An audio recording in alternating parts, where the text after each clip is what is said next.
নবীদেরকে তো পরীক্ষা নিচ্ছেন, তো আইয়ুব নবী 3টে পরীক্ষা নিলেন। 3টে। প্রথম পরীক্ষা শুরু হলো। প্রথম পরীক্ষায় কি হলো? সমস্ত আপনার একটা ব্যবসা বাণিজ্য করতেন, ছাগল ভেড়া যা ছিল সব ভস্ম হয়ে গেল। অনুসারী এসে বলছেন, ও আইয়ুব নবী, ভেড়া ছাগল যা ছিল সব তো শেষ। আইয়ুব নবী বললেন, ও ছাগল আমার নয়, ও ভেড়া আমার নয়, যে আল্লাহ দিয়েছিলেন সেই আল্লাহ নিয়ে নিয়েছেন, তাতে আমার কোনো দুঃখ নাই, কোনো যন্ত্রণা নাই।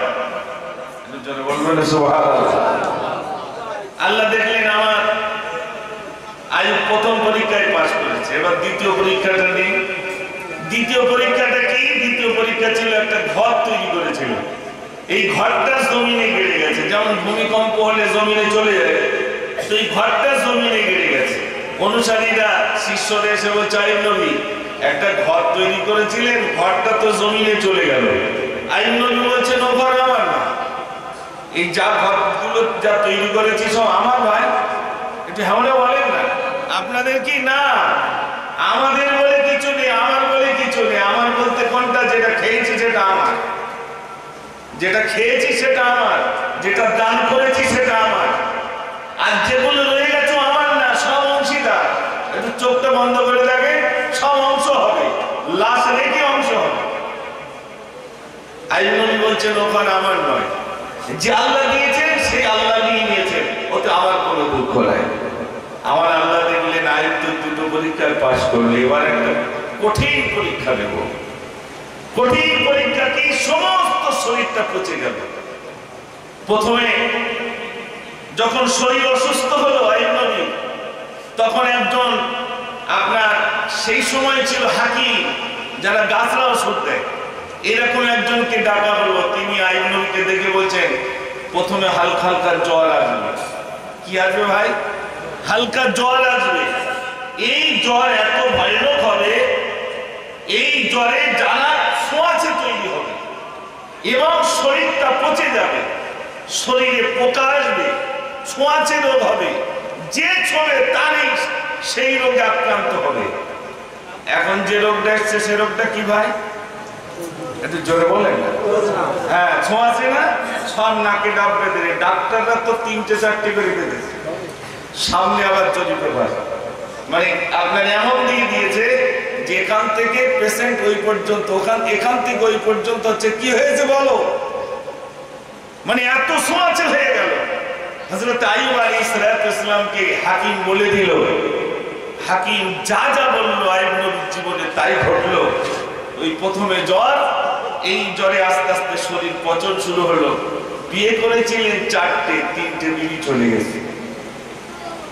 আমার আপনার যা এখন যা জ্বর আসছে, বিবিও বলো ধারে আসছে না, আসছে ভাই, চামচ দিচ্ছে, তাও লাঠি দিতে হবে, ওখানে খাও। না জানি ওই ভাইরাস যদি আমার ভিতরে আসে। একজন হিন্দু মানুষ তিনি সোশ্যাল মিডিয়ায় প্রকাশ্যে বলছেন, সমস্ত ধর্মবীর মানুষদেরকে ছেড়ে দেওয়া হোক, গির্জাগুলো খুলে দেওয়া হোক, মন্দিরগুলো খুলে দেওয়া হোক, মসজিদগুলো খুলে দেওয়া হোক, তারা প্রত্যেকে তার প্রভুর কাছে ক্রন্দন করুক, তার স্রষ্টার কাছে কাঁদুক।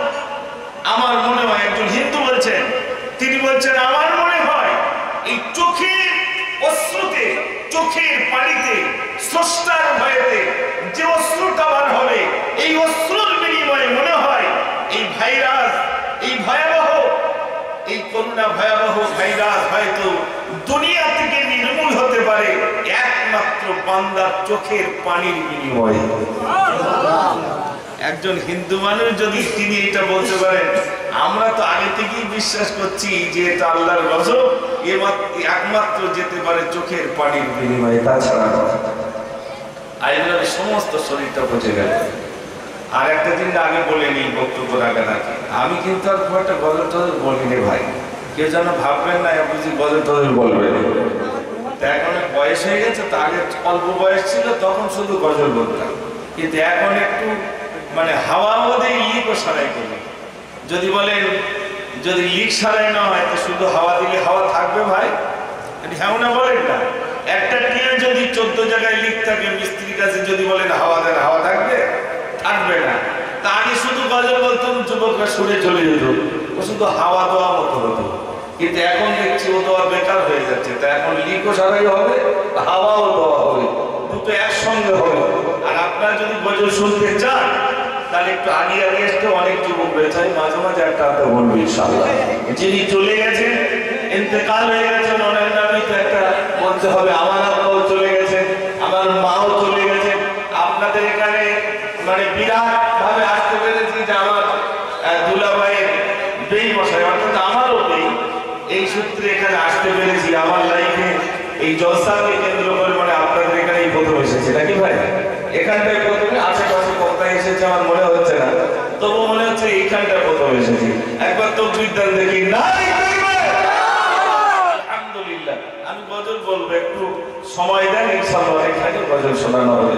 কেননা আত্মীয় বাড়ি এসে, মেয়ের বাড়ি এসে যদি গজল না বলি আপনার বলে তালি আর মনে কথা বলবে না। ইনশাআল্লাহ বলবো একটা আধা। আমি বলছিলাম হযরত আইয়ুব আলাইহিস সালাতু ওয়াস সালামের পরীক্ষা নিচ্ছেন আল্লাহ। তাহলে প্রথম পরীক্ষাটা কি ছিল ভাই? ছাগল। ওই মনে আছে? হ্যাঁ, ছাগল বেড়া সব ভস্ম হয়ে গেল। আর দ্বিতীয় পরীক্ষাটা কি ছিল? ঘরটা জমিনে কেটে গেল। তৃতীয় পরীক্ষা কি হলো? সমস্ত শরীরটা পচে গেল। চারটি বিবির ভিতরে তিনটে বিবি চলে গেছে, একটা বিবি রয়ে গেছে, নাম হলো বিবি রাহিবা। আইয়ুব নবী ডেকে বলছিল, সবার তো গন্ধ লাগছে, সবাই চলে যাচ্ছে, তো তোমার নাকি একটু গন্ধ লাগে না? তো রাহিমা বলছেন, স্বামী গো, আমার স্বামীর পায়ের কদম তলে আমার গায়ের জান্নাত রয়েছে, আমি স্বামীর কদম ছেড়ে কোথাও যেতে পারি না। জোরে বলুন না সুবহানাল্লাহ। ভাইরা হযরত আইয়ুব আলাইহিস সালাম সমস্ত শরীরটা পচে গেল, পোকাগুলো শরীরে বিলবিল করে বেড়ায়। আইয়ুব নবী আল্লাহর কাছে বলছেন, আল্লাহ গো, আমার সমস্ত শরীরটা পচিয়ে দিয়েছো, তাতে কোনো দুঃখ নাই। রব্বুল আলামিন, আমার শরীরটা পচে গেল, দুর্গন্ধে দুনিয়ার মানুষ আমার থেকে চলে যায়, আমার দুর্গন্ধে মানুষ অতিষ্ঠ হয়ে যায়, আমাকে গ্রাম ছেড়ে অন্যত্র নিয়ে যাওয়া তারা চিন্তা ভাবনা নিল। রব্বুল আলামিন, আমার শরীরে সমস্ত জায়গায় পোকা দিয়েছো, আমার ঠোঁটে পোকা দিয়েছো। রব্বুল আলামিন, সমস্ত শরীরে তুমি পোকা দিয়েছো, তাতে আমার কোনো দুঃখ নাই। আমার জীবে তুমি পোকা দিও না, আমার জীবে যদি তুমি পোকা দাও, আমি তোমাকে আল্লাহ আল্লাহ বলে ডাকতে পারবো না। জোরে জোরে বলুন সুবহানাল্লাহ। সমস্ত শরীরে পোকা দিয়েছো, আমার দুঃখ নাই, আমার জীবটা তুমি ভালো রেখো আল্লাহ, যাতে তোমার প্রশংসা জ্ঞাপন করতে পারি, তোমাকে ডাকতে পারি, আল্লাহ আল্লাহ বলে ডাকতে পারি। এই জন্য আমি শুরু করেছিলাম কোরআন পাকে, আপনি নামাজ পড়বেন, যতবার পড়বেন, প্রতি রাকাতে প্রথমে কি বলে দেবেন? আলহামদুলিল্লাহি রাব্বিল আলামিন বলবেন না ভাই? আর রহমানির রহিম মালিকি ইয়াউমিদ্দিন ইয়াকা না'বুদু ওয়া ইয়াকা নাস্তাঈন ইহদিনাস সিরাতাল মুস্তাকিম সিরাতাল লাযীনা আন'আমতা আলাইহিম গায়রিল মাগদুবি আলাইহিম ওয়ালাদ-দাল্লিন। এরপরে কি বলবো ভাই? আমিন। এই যে আমিন কেন বলি বলুন তো? আমরা যখন দোয়া করি তখন আমরা অনেক বলি আল্লাহুম্মা আমিন। তো সূরা ফাতিহার পরে শুধু আমিন শব্দ আছে। কোরআন শরীফের ভিতরে 114টা সূরা আছে, কোন সূরার পরে আমিন শব্দ নেই, শুধুমাত্র সূরাতুল ফাতিহার পরে আমিন শব্দ আছে। তো কেন আমিন রয়েছে? কোনোদিন ভাবেননি, কোনোদিন জিজ্ঞাসা করেননি, কোনোদিন পড়েননি? গোটা কোরআনের ভিতরে যা রয়েছে আল্লাহ রাব্বুল আলামিন সবকিছু সূরাতুল ফাতিহার ভিতরে দিয়ে দিয়েছেন। বলুন সুবহানাল্লাহ। গোটা সূরাতুল ফাতিহার ভিতরে আল্লাহ রাব্বুল আলামিন যা দিয়েছেন, বিসমিল্লাহির রহমানির রহিমের ভিতরে দিয়ে দিয়েছেন। বিসমিল্লাহির রহমানির রহিম এর ভিতরে তিনটে শব্দ, একটা হলো আল্লাহ, একটা হলো রহমান, আর একটা হলো রহিম। আল্লাহ নামের তাৎপর্য মানে 1000, রহমান নামের মানে তাৎপর্য 1000, এর তাৎপর্য 1000। কোন মানুষ যদি একবার বলে বিসমিল্লাহির রহমানির রহিম, ওই মানুষটা যেন মহান রব্বুল আলামিনকে 3000 নাম ধরে ডাকলো। আল্লাহকে তো ডাকতে হবে। আইন নবীর এত অসুস্থ, এত পোকা, তারপরেও আল্লাহ বলতে বলেছে ভাই, আল্লাহর কাছে বলছে আল্লাহ আমার জিভটা ভালো রেখো, তোমাকে যেন ডাকতে পারি। কেন আল্লাহকে ডাকবে? সে আল্লাহকে চিনো। আমি গজলের ভিতরে লিখেছিলাম, তোমরা বলতে পারো এই সাথী আসমান কেমন করে তানিয়ে রাখা, এই আসমানের কোণে শূন্য তলে চন্দ্র সূর্যকে পাও না দেখা। আমি কত জ্ঞানী মেঘে রাখি পাইনি, আমি কত জ্ঞানী মেঘে রাখি পাইনি, দেখো মোর কুদরতি রে, তাই আমি আল্লাহু আহাদ রে, মোর বন্ধু মুহাম্মদ রে। চলো বলো সুবহানাল্লাহ। আসমান তৈরি করেছেন আর বলছেন এত কিছু তৈরি করেছি বান্দা আমি। এরপরে মেঘে পানি রেখে দিই আমি। এরপরে কি বলছেন জানেন? যাকে কেন্দ্র করে আজ নিজেদের ভিতরে এত ঝামেলা, এত কিছু, এই জমিনকে কেন্দ্র করে বলছেন আমি তোমাদের বিছানা করে রেখেছি, দেখো এই জমিন পাহাড় পর্বত সূর্য রাতের পরে করি দিন, রাতের পরে দিন আমি তৈরি করি। বান্দা তুমি আমাকে ডাকো, আমার শুকর আদায় করো। যত কষ্টের ভিতর দিয়ে বান্দা তুমি যদি বলো আলহামদুলিল্লাহ রাব্বিল আলামিন, বান্দা আমার শুকর আদায় করবে, আমি আল্লাহ রাব্বুল আলামিন তোমার জন্য যথেষ্ট হয়ে যাব। শরীর অসুস্থ তবু আল্লাহ শুকর আদায় করে। সন্তান ইন্তেকাল হয়ে গেল, আমাদের দিকে মায়েরা হাত চাপড়াইয়া বলে আল্লাহ দিকে দিকে আমার ছেলেটা লেছো, এরকম বলে না ভাই? ইন্তেকাল হয়ে গেলে আপনাদের দিকে না হলে আমাদের দিকে মেয়েরা তাড়াতাড়ি করে একটা তেলপল বিছে, মানে একটা পেপার বিছে, ওখানে কান্নার একটা মজলিস তৈরি করে। এমন এমন বাহানা করে কাঁদে, যে বাহানা করে কাঁদে হাত চাপড়ায় যেন আল্লাহর উপরে গোসা হচ্ছে, আল্লাহ তুমি দেখে দেখে আমার নাতিটা লেছো, এত সুন্দর ফুটফুটে বাচ্চা, ওরে তুমি নিয়ে নিয়েছো, আরো তো কত ছিল। নাউযুবিল্লাহ। আল্লাহ রাব্বুল আলামিন তিনি পাঠিয়েছে, তিনি রাখবেন। ইন্দোনেশিয়ার একজন কারি সাহেব, বিখ্যাত কারি, কেরাত করছিলেন। আমি যেমন বসে ঠিক তিনিও তেমন বসে, হাজার হাজার জনতার সামনে তিনি কেরাত করছিলেন। কেরাত পড়তে পড়তে ইন্তেকাল হয়ে গেল। তিনি কি পড়ছিলেন জানেন?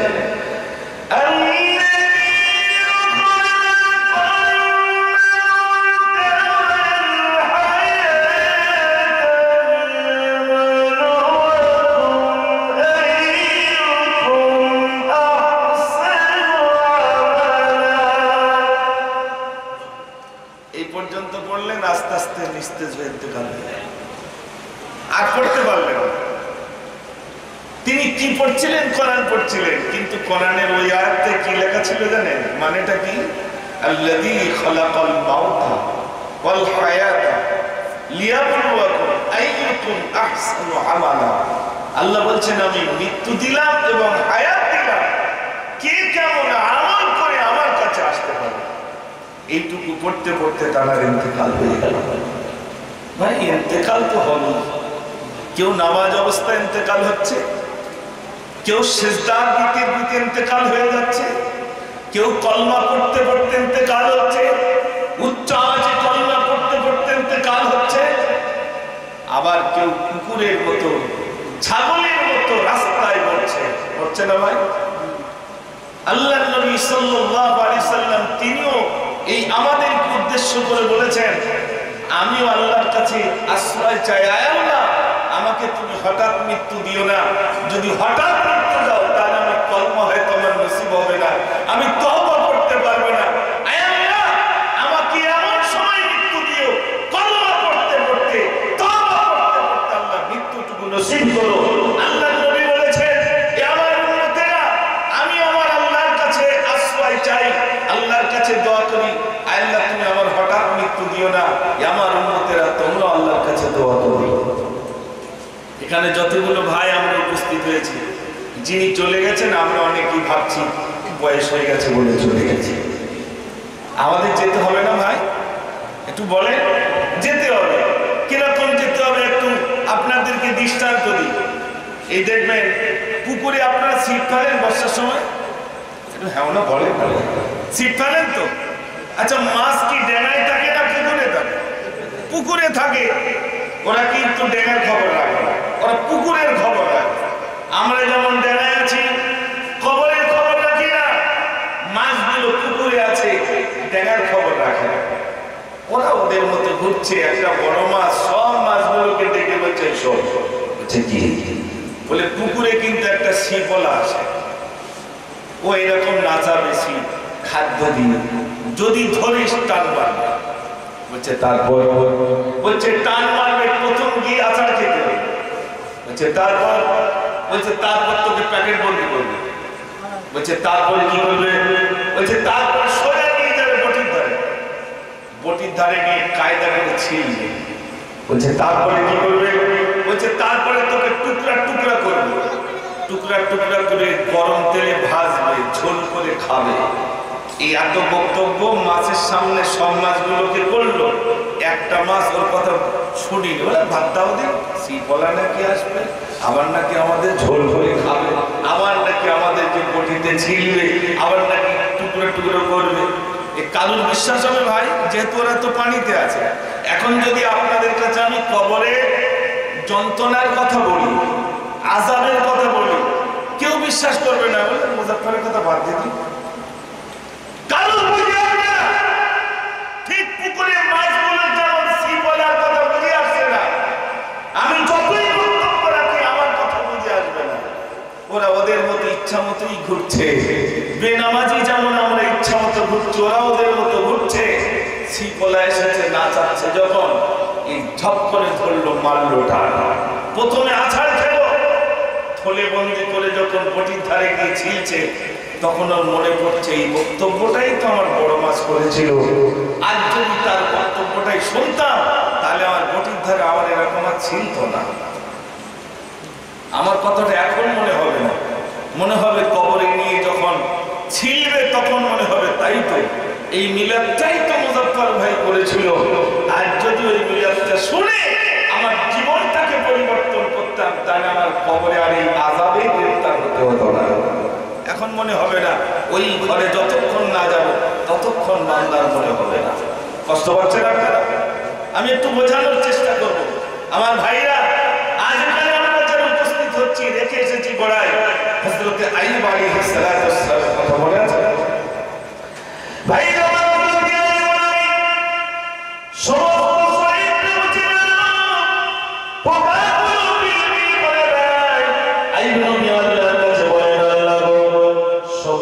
শরীরটা পচে গেল, তাতেই কোনো আমার দুঃখ নয়, দুঃখ নয়। আমার জীবে তুমি ফোঁটা দিও না, যদি তুমি জীবে ফোঁটা দাও, আমি তোমাকে আল্লাহ আল্লাহ বলে ডাকতে পারবো না।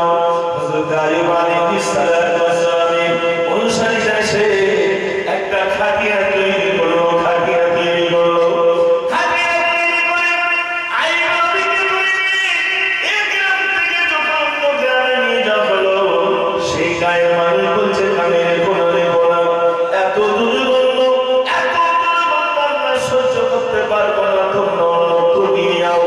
শেষ বেলায় দেখা গেল কোন মানুষ নাই, কোন লোক নাই, জনশূন্য লাগায়, জনশূন্য লাগায়, মরুভূমি, মরুভূমি, মরুভূমি জায়গায় রেখে আসা হলো। হযরত আইয়ুব আলাইহিস সালাম বিবি রাজিমা কিনে দিল, রাজিমা রে, সবাই আমাকে ফেলে চলে গেল। এই মরুভূমিতে আমাকে রেখে চলে গেল রাজিমা, ও রাজিমা, সবাই আমাকে ফেলে চলে গেলে, তুমি গেলে না। বলো বলো বলো, তোমার নাকি একটু দুর্গন্ধ লাগে না? বিবি রাজিমা বলেছে,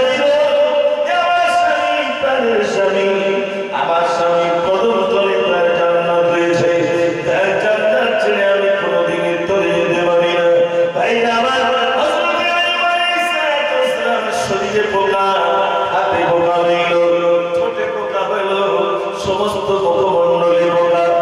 বিবি রাহিমা দেবী স্বামীর ঠোঁটে পোকা, নিজের হাত দিয়ে যদি মুখ দিয়ে পোকাগুলো তুলি স্বামী কষ্ট পাবে।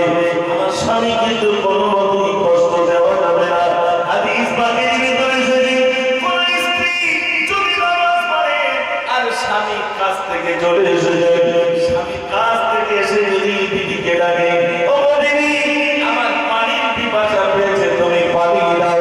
কিতাবের ভিতরে এসেছে স্বামীর কাজে স্বামীর কথায় আওয়াজ দিতে হবে, স্বামীর কাছে আগে যেতে হবে।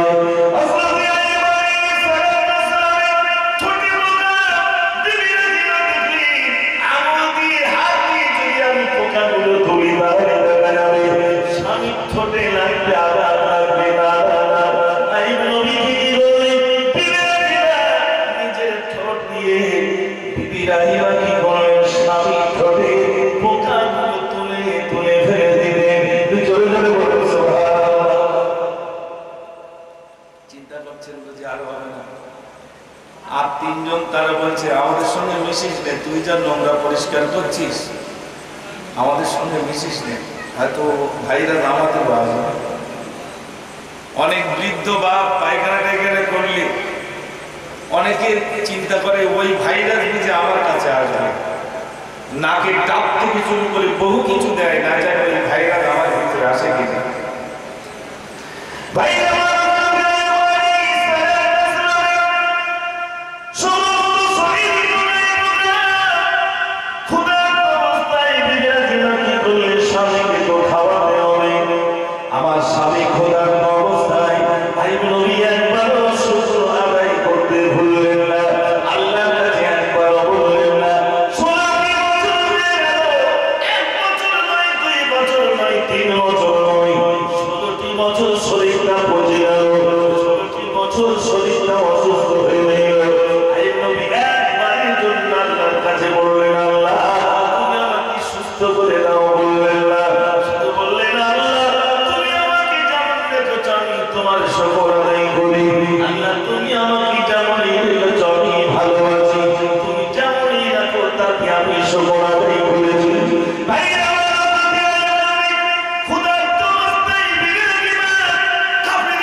বিবি রাহিমাকে দেখে বলছেন কেতাবের ভিতরে এসেছে আমার বাড়িতে তেমন কোনো কাজ নাই, তোমার মাথার চুলটা বড় ভালো, বড় চুল, ওই চুলটা যদি দিতে পারো বিনিময়ে কিছু মুদ্রা দেব। বিবি রাহিমা বললেন না আমার চুল আমি দেবো না। আমার স্বামী যখন অসুস্থ, আমার স্বামী যখন ওঠে আমার চুলটা ধরে ওঠে, আর যখন শুয়ে পড়ে আবার আমার চুল ধরে আস্তে আস্তে শুয়ে পড়ে, চুল আমি দেবো না। বিবি রাহিমা চুল দিতে অনিচ্ছুক, আমি দেব না, যদি অন্য কোনো কাজ থাকে আমাকে দেন। বলছে তাছাড়া আর কিছু নাই, যদি চুল দাও বিনিময়ে তোমাকে কিছু মুদ্রা দেব, সেই মুদ্রা খরিদ করে তোমার স্বামীর জন্য তুমি কিছু নিয়ে যেতে পারবে। স্বামীর জন্য চুলগুলো কি পরীক্ষা আল্লাহ নিচ্ছে দেখেন। শুধু একটা আমফান ঝড়ে তো আমরা কাজ হয়ে গেছি। এর আগে ছিল আইলা ঝড়, তাই 15 কিলো করে চাল পাচ্ছে আমাদের দিকে। আপনারা পাচ্ছেন ভাই? আপনাদের দিকে আইলা ঝড় আসেনি, আমাদের দিকে আসছে 15 কিলো চাল প্রতি সপ্তাহে সপ্তাহে পায়, সপ্তাহে না 15 দিনই বলে হয় আইলার চাল পাচ্ছে। যারা আইলার কাট করে তারা শুধু মনে মনে করে চাললে এইরকম যদি আর 2-3 বার আইলা হয়, তাহলে 15 দিন অন্তর যদি 15 কিলো পায়, আর 15 দিন 15, তাহলে 30 কেজি চাল যদি প্রতি মাসে হয়, তা আমি ঠ্যাংনা যাবো আর খাবো? এ তো মানুষের আদা। বসে বসেই চাল কিছু পাওয়া, যেটা মানুষের অভ্যাস, দুনিয়ার মানুষের আদা। আল্লাহ কি পরীক্ষা নিচ্ছে, আমরা অনেকেই ভেঙে পড়েছি। সারা পৃথিবীকে স্তব্ধ করে দিয়েছে, আমরা অনেকেই ভেঙে পড়েছি। ভাঙার কোনো কারণ নেই। মসজিদগুলো তালা মেরে দেওয়া হয়েছিল, মানুষরা যাতে মসজিদে না যেতে পারে তার জন্য সরকার পক্ষ থেকে মসজিদগুলো তালা বন্ধ করতে বলা হয়েছিল। শুধু ইমাম সঙ্গে দুই একজন আর নয়, আমরা অনেকেই বলেছিলাম মসজিদে তালা মেরে দিচ্ছ, আমরা একটু আসতেছি মসজিদে আর তোমরা তালা মেরে দিচ্ছ। আজ তাদের আর খবর নাই। সেই সময় একটু ঘন ঘন গিয়েছিল, এখন আর খবর নাই, এখন আবার স্বাভাবিক হয়ে গেছে। সারা পৃথিবীর স্তব্ধ যেখানে, আমরা সেখানেও পরিবর্তন হতে পারলাম না। আল্লাহ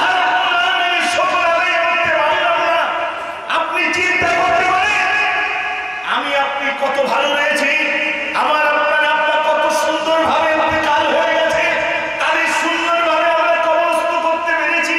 আমরা শুকর আদায় করি, আল্লাহর শুকরিয়া আদায় করি। এমন মানুষ ইন্তেকাল করেছে যাদের জিসিবি দিয়ে গর্ত করে তাদের লাশ পর্যন্ত গোসল হয়নি, জানাজা হয়নি। বাস্তবের কথা, জিসিবি দিয়ে গর্ত করে লাশগুলো মাটি চাপা দিয়ে দাফন করে দেওয়া হয়েছে। আল্লাহ তো তাদের থেকে আমাদের অনেক সুস্থ রেখেছেন, ভালো রেখেছেন। আমাদের সন্তানাদি, আমাদের পিতামাতা যারা ইন্তেকাল হয়ে গেছে, তাদের জানাজা পড়তে পেরেছি। এমন মানুষ ইন্তেকাল হয়েছে, আটার বস্তা যেমন হুক দিয়ে টেনে টেনে আটার বস্তা মাথায় তুলে দেয়, লাশগুলো গাড়ি থেকে হুক দিয়ে টেনে টেনে তাদেরকে ট্রেনের ভিতরে শেষ করে দেওয়া হচ্ছে, মাটি চাপা দিয়ে দেওয়া হচ্ছে। অবাক হয়ে যাবে ভাই। এই জন্য শুকর আদায় করবেন কার ভাই? একটু জোরে বলুন। এখন তো সেই আলহামদুলিল্লাহি রাব্বিল আলামিনের আলোচনা করছে। আল্লাহ কোরআনে বললেন,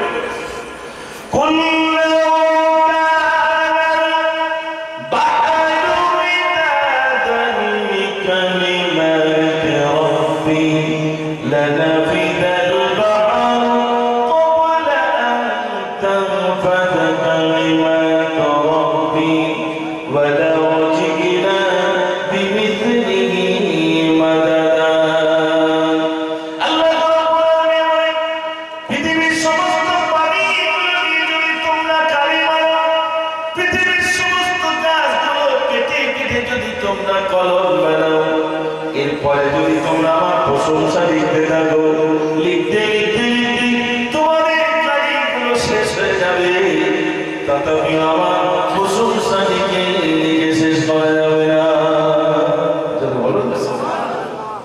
আল্লাহ প্রশংসা করে শেষ করা যাবে ভাই? শেষ করা যাবে। আল্লাহ আবার বলছেন, আল্লাহ পৃথিবীর পানিগুলো যদি তোমরা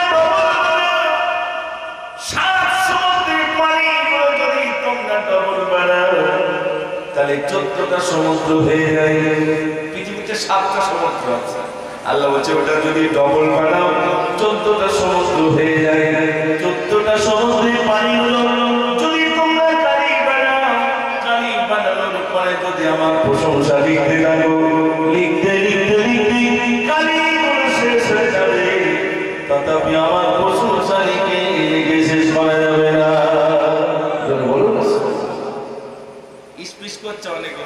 শুধু কি মিলাদ করবে, একটা গজল হবে না? বলবো ইনশাআল্লাহ। যদি শুনতে চান একবার তাকবীর ধ্বনি দেখি, যদি তাকবীর ধ্বনি জোর হয় তাহলে মনে করবো গজল শুনবে, আর যদি আওয়াজ কমে যায় তাহলে মনে করবো শুনবে না। নারী তাকবীর, ঠিক বোঝা যায়নি, দাড়ি পাল্লা সমান সমান। যদি শুনতেই চান তাহলে আর একটু জোরে, যত জোরে আপনি তাকবীর দেবেন ইনশাআল্লাহ আমি চেষ্টা করবো আপনাদের কিছু গজল শোনানোর জন্য। আর আমি মানে কি বলবো, মুখস্থ কিছু থাকে না, কত মুখস্থ রাখবো, তারপরেও ইনশাআল্লাহ আমি কিছু কথা বলবো। আরে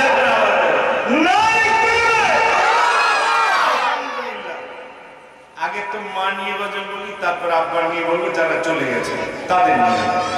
মায়ের কথা বাইরে বাইরে কেন মনে পড়ে, সোহাগ ভরা আদর পেলে মায়ের আদর তলে, মা জননী হারিয়েছে যা সে বুঝে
আইয়ুব নবীকে আল্লাহ পরীক্ষা দিচ্ছে।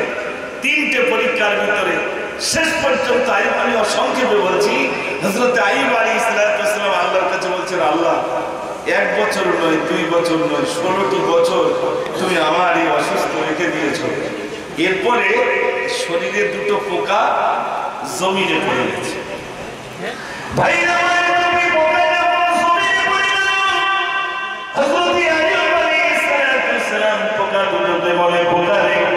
আমার শরীরের গোশত কি তোর ভালো লাগে না, আমার শরীরের রক্ত কি তোর ভালো লাগে না। পোকা দুটো জমিনে পড়ে গেল। পোকা দুটোকে পুনরায় যখন শরীরে তুলে তুলে এত কামড়ায়, এত কষ্ট পায়, আল্লাহর কাছে বলে, আল্লাহ আমি 16টি বছর এত কষ্ট পাই নাই, পোকা দুটো তুলে দেওয়ার পরে এত কষ্ট পাই। রব্বুল আলামিন, এবার তুমি আমাকে একটু সুস্থ করে দাও। আমার আল্লাহ কখন আমার কাছে চাইবে, আইয়ুব আমার কাছে কখন চাইবে, তাকিয়েছিলাম 1 বছর নয়, 2 বছর নয়, 16টি বছর। তুমি আমার কাছে চাও, শুধু শুকর আদায় করেছো। গর্তের পানিতে তুমি গোসল করে দাও। আইয়ুব নবী যেই না গোসল করলেন, আইয়ুব নবী রব্বুল আলামিন পুনরায় শরীরটাকে আমার সুস্থ করে দিলেন। আল্লাহ পারেন না, পারেন না? 15 দিন হসপিটালে বেহুশ অবস্থা, তারপরেও কথা বলছে। আল্লাহ পারেন। আমি আপনি ইন্তেকাল হয়ে যাবে, চলে যাবে।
এরকম বলি দেখে শুনে যায়।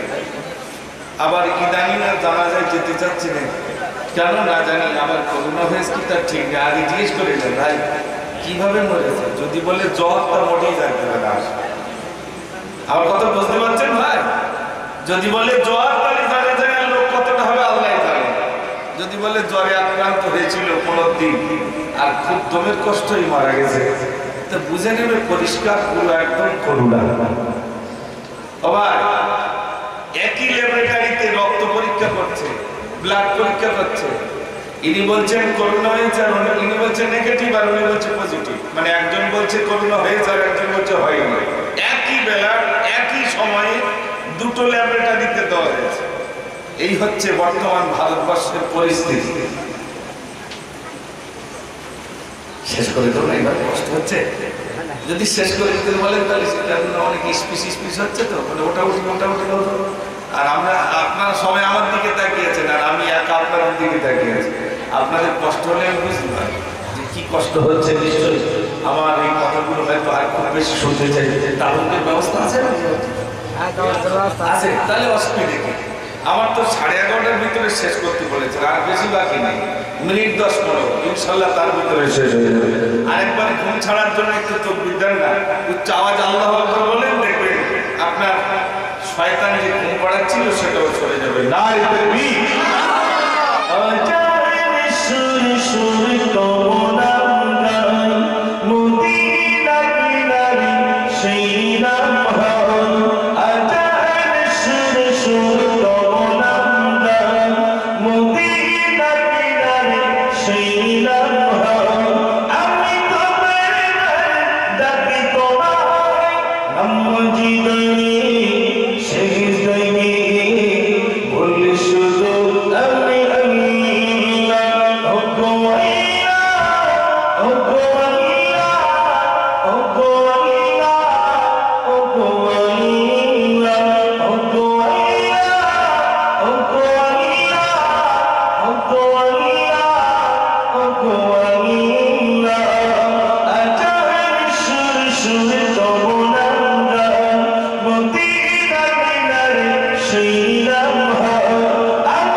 দুনিয়ার মানুষ দেখছে ওর জানাজা পড়বো, একে তো এক করে রেখেছিলাম আর ওর জানাজা পড়বো কেন?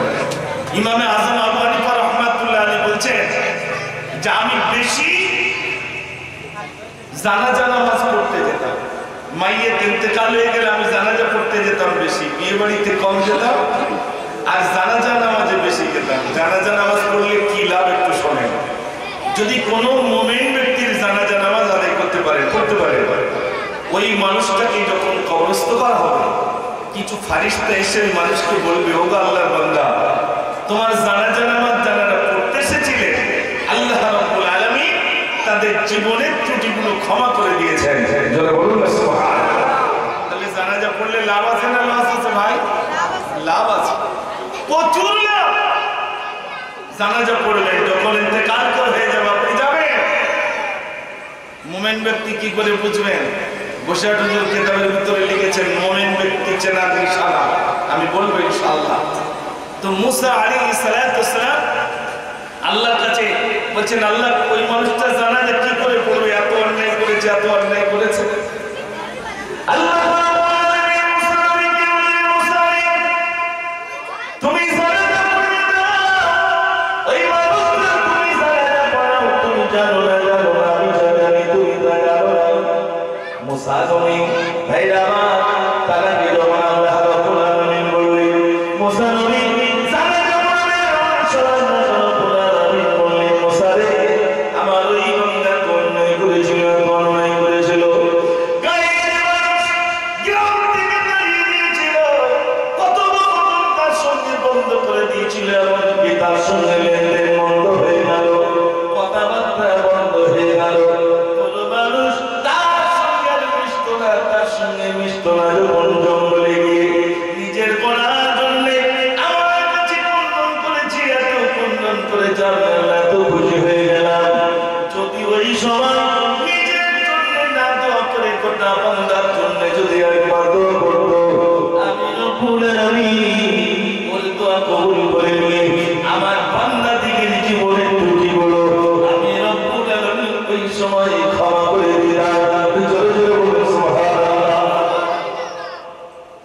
শুধু নিজের জন্য যা দোয়া চেয়েছো তো ক্ষমা করে দিয়েছি। একটু যদি বলতো আল্লাহ পৃথিবীর মানুষদের ক্ষমা করতো তো আমি ক্ষমা করে দিতাম, আমি এত খুশি হয়েছি। বলুন না সুবহানাল্লাহ।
কান্নার ভান করতে বলছেন, চোখে পানি আসছে না বুঝতে পারছি, অন্তত একটু কান্নার ছলনা কর বান্দা।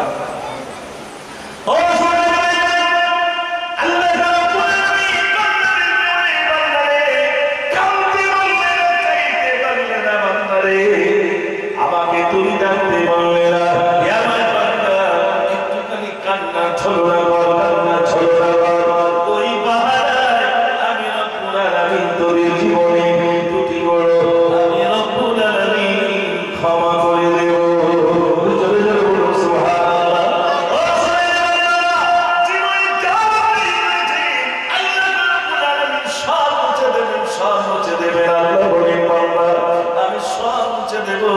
আমার বান্দা অন্যায় করতে ভালোবাসে, আমি রব্বুল আলামিন ক্ষমা করতে ভালোবাসি। আমার বান্দা আমার দিকে ফিরে আয়। এত বড় ঝড় দিলাম, আমফান বলে ঝড় দিলাম, ওরা তো সামান্য আমার কাছে, ওর থেকে বড় বড় আমার কাছে আছে, আছে না নাই? ও তো সামান্য দিয়েছেন। আল্লাহ ইদা দুক্কাতি আউযু দাক্কান দাক্কা, আমি আপনার শরীর থেকে চূর্ণ বিচূর্ণ করে দেব। ও শরীর বন্ধুরা, বিরাট বিরাট পাহাড়গুলো দেখেন, এই পাহাড়গুলোকে আল্লাহ বলছেন ওয়াল জিবালা আওতাদা, পাহাড়গুলোকে আমি পেকের মতো গড়ে দিলাম। এই পাহাড়গুলো দিয়ে তুলোর মতো উঠতে থাকবে। আল্লাহ বলে এগুলো উঠতে থাকবে, এই আসমান একদিন ভেঙে ভেঙে পড়বে।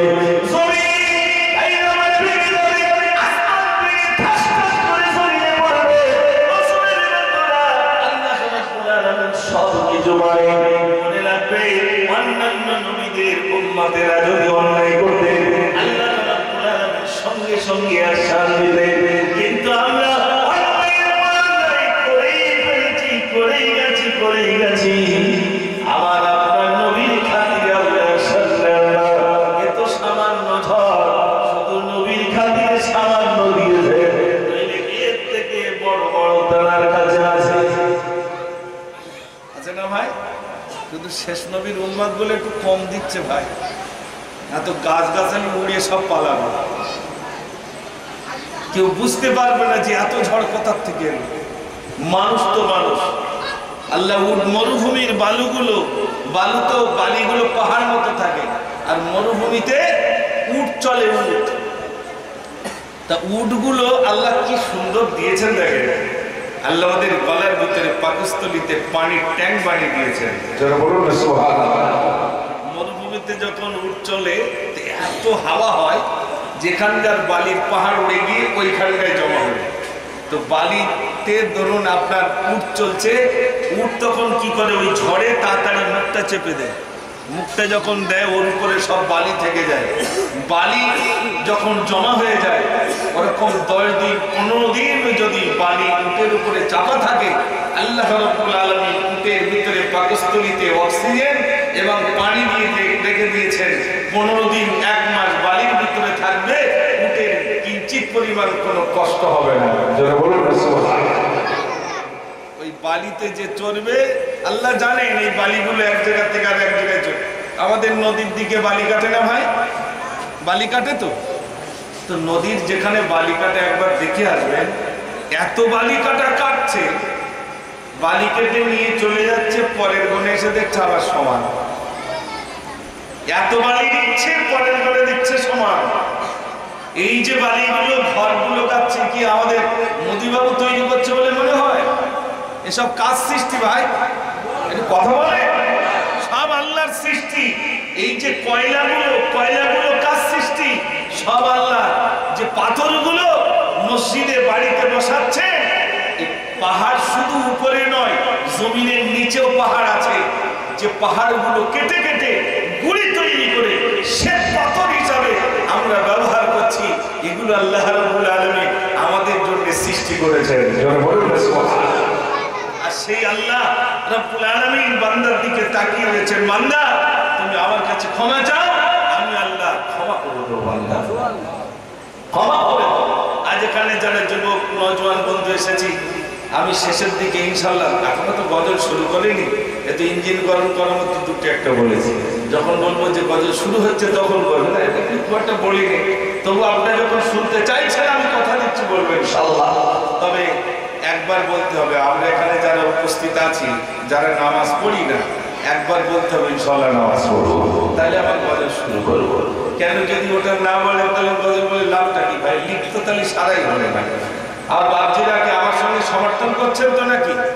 যুবকরা নামাজ পড়লে মসজিদ কত সুন্দর দেখাবে, আমরা যুবকরা মসজিদে যেতে চাই না। আর যদিও 2-1টা যুবক যায়, চাচারা তো খোকা কদিন পড়বা, সে বলে সর্বনাশ, যদিও আসলো তা চাচা পিছনে লেগে তার আসা যাবে না, শুদ্ধ তার দিকে তাকাবে আর ভুল ধরবে, খোকা এরাম না এরা কইরা। সে বলে যদিও আসলাম, এত ভুল ধরা ধরছে চাচা, আমার থেকে লাভ নেই বাবা, চলে যায়। এরকম করবেন না। যদি কোনো যুবক মসজিদে যায়, মহব্বত করে পাশে বসা, বাবু তুমি এসো, কত সুন্দর কথা বলবেন তার সঙ্গে, সে ভাববে সত্যি 1 রাকাত নামাজ পড়ে আমি 1 ওয়াক্ত নামাজ পড়তেছে, চাচাটা আমার সঙ্গে মহব্বত করলাম প্রায় মসজিদে যারা থাকবেন, দায়িত্ব হলো যুবকদেরকে নিয়ে যাওয়া, এটা আমাদের দায়িত্ব, কর্তব্য। এই জন্য এখানে যারা উপস্থিত আছেন সোনার বন্ধুরা, নওজোয়ান বন্ধুরা, একবার বলেন, আমি শুধু বলবো আমরা যারা নামাজ পড়ি, নামাজ পড়ে আপনারা শুরু করবেন ইনশাআল্লাহ, এইটুকু বলবেন। আমরা যারা নামাজ পড়ি না, আমরা নামাজ পড়বো ইনশাআল্লাহ। বলেন ইনশাআল্লাহ, এটা আসতে হয়েছে। যদি বলে হুজুর নামাজ পড়িনি, দিন নামাজ তো পড়ি, তারপর জুমার নামাজ পড়ি, কে বলেছে নামাজ পড়িনি আমি? সব না, জানাজা নামাজ তো পড়ি। বড় দুঃখ, কি দুঃখ জানেন? আব্বা ইন্তেকাল হয়ে গেছে, ছেলের মাথায় টুপি নেই, রুমাল খুঁজতেছে, সে কি রুমালটা দাও। রুমাল মানে কি বলেন তো? সে হাত রুমাল কোনো রকমের ভাঁজ করে বেঁধে এবার যাচ্ছেন জানাজা নামাজ পড়ে। ইমাম সাহেবের কাছে গিয়ে কাঁদছে, হুজুর একটা কিছু করে। তো হুজুর কি করবে? জানাজা পড়তে এসে ছেলে বললো, ইমাম সাহেব বললো আল্লাহু আকবার, ছেলে বললো আল্লাহু আকবার, বলে চুপ করে দাঁড়িয়ে গেছে। কেন বলেন তো?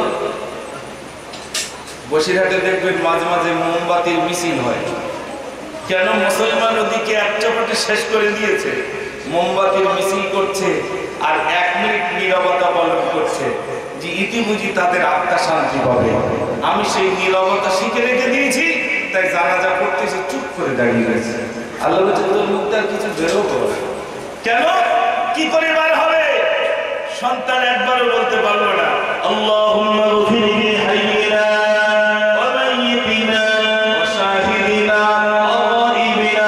সন্তান একবারও বলতে পারলো না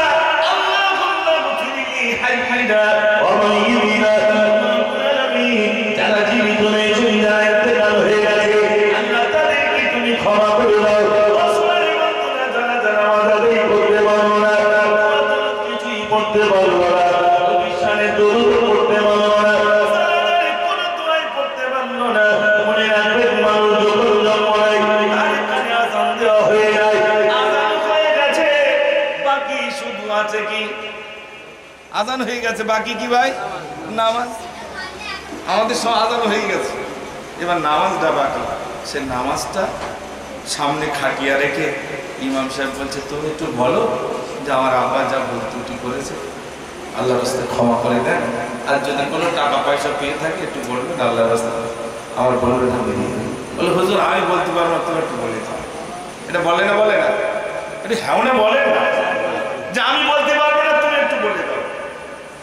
এই জায়গায় হুজুরির দরকার হয়। আর জমির ভাগ লওয়ার সময় বলে না, তখন আর হুজুরির লাগে না। তুই এইটা ছাড় দিন, আমার রাস্তার ধারে জমিটার দরকার, যায় হয় জীবন চলে যায়, যাবে তো এটা ছাড়বো না। কিন্তু বাপকে সামনে রেখে একবার বলতে পারলাম না, আমার আব্বা যা ঋণগ্রস্ত হয়েছে আমাকে বলবে, আমি সন্তান হিসাবে আমার জন্য, আমার আব্বা যা কিছু করেছেন আমার জন্য করেছেন। তাই তো আমি একটা গজলের ভিতর লিখেছিলাম, খালি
সবাই মিলে দোয়া করব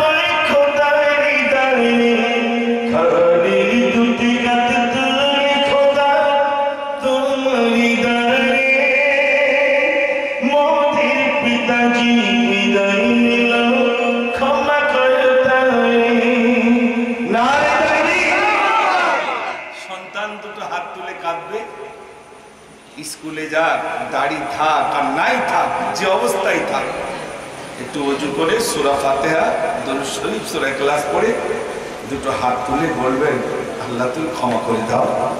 সন্তানের চোখের পানি নাকের ডগায় আসার পূর্বে মহান রব্বুল আলামিন সন্তানের দোয়া কবুল করে নেন। জোরে বলুন সুবহানাল্লাহ। বাপ আর মা যেমন সন্তানের জন্য দোয়া করলে বিদ্যুতের থেকে আরো দ্রুত গতিতে দোয়া কবুল হয়ে যায়, এবার আল্লাহ বলছেন, বান্দা তুই এবার দোয়া কর, তোর আব্বার ডেকে নিয়েছি, বড় কষ্ট পাচ্ছিস, তুই দোয়া কর। তোর চোখের পানি আমি সহ্য করতে পারবো না, আমি আল্লাহ তোর চোখের পানি বিনিময়ে, তোর কল্যাণের বিনিময়ে তোর আব্বা তোর মায়ের ত্রুটিকে আমি রব্বুল আলামিন ক্ষমা করে দেবো। প্রতি সপ্তাহে যান, মাসে যান, বছরে যান, অন্তত বাপের কবরের ধারে গিয়ে একটু জিয়ারত করুন। আব্বার কবরটা জিয়ারত করুন, মায়ের কবরটা জিয়ারত করুন। আমরা সেই বাড়ি বাগানে দিয়ে আসি আর খবর রাখি না কি অবস্থা আছে। অনেকে জিজ্ঞেস করে, তোমার বাপের কবর চিনতে পারছিস না, সব গাছগাছালি হয়েছে তো চেনা যাচ্ছে না। তার মানে এত ঘন যাচ্ছি কবরস্থানে, বাপের কবর কোনটা সেও ভুলে গেছি। কথা ঠিক বলছি না ভুল বলছি ভাই?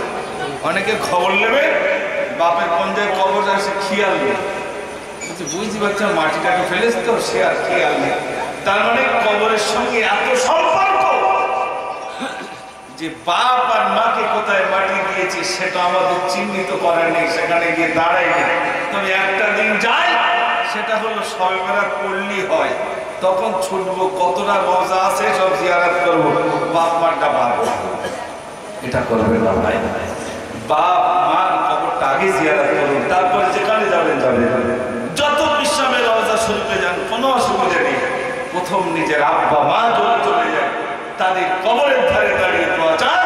সন্তানের দোয়ার বিনিময়ে আপনি আপনার আব্বার রুহানি দোয়া পেতে থাকবেন যত বেশি জিয়ারত করবেন। আমি বেশি লম্বা চড়া করবো না, ইনশাআল্লাহ আমার নির্বাচিত সময়ের নিকটবর্তী এসে গেছে। সালাতুস সালাম করবো আর একটা গজল করবো, দোয়া হয়ে যাবে ইনশাআল্লাহ। আসুন সবাই প্রিয় নবীর শানে সালাতুস সালাম করি।